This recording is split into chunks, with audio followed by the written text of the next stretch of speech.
Why do some products' actual colors look different in the packaging than when applied? Like Kirby's example of the Rare Contour, why can a color change so much once applied? This Rare Beauty Contour, I think Yeah. it's a beautiful product. However, I use it as a bronzer Yes. because even though it looks cool toned, when I blend it out, it turns warm. Anytime you see something frosted, usually it's an indication that when the brand did something called compatibility testing, basically the brand testing the marriage of the package and the bulk. They would have seen perhaps some aesthetic unsexiness that they want to soften, and the frost softens the aesthetic unsexiness. When you see clear glass, it's because the brand wants you to see the shade. Typically, right, even if it's clear plastic, especially when you think about mass market, that's their best way to sell a product because there's no testers in the United States. In the US, if it's in clear, it's so that the user can see the color.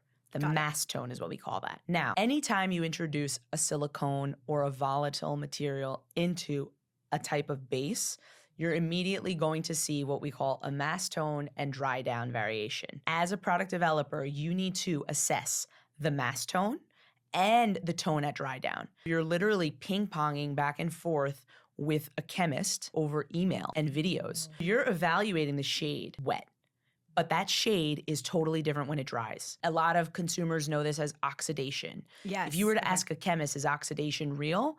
They know that as a consumer-facing word. It's not really oxidizing per se.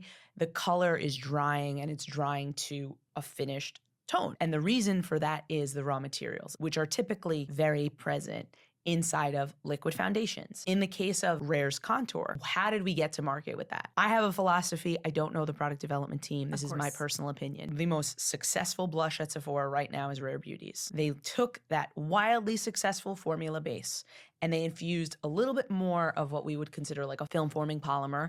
And that is what's going to give the contour that difference on dry down because it has more performance than the blush. It's not that you can't have the Rare formula be cool toned. It's that, think back to the philosophy of the Rare Beauty brand. It's about accessible beauty. It's about easy to use. If I were to blindfold myself, I can blend that product onto my face. Totally.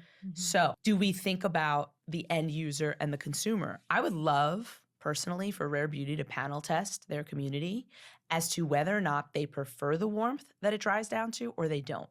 And that to me is what's not happening in beauty right now.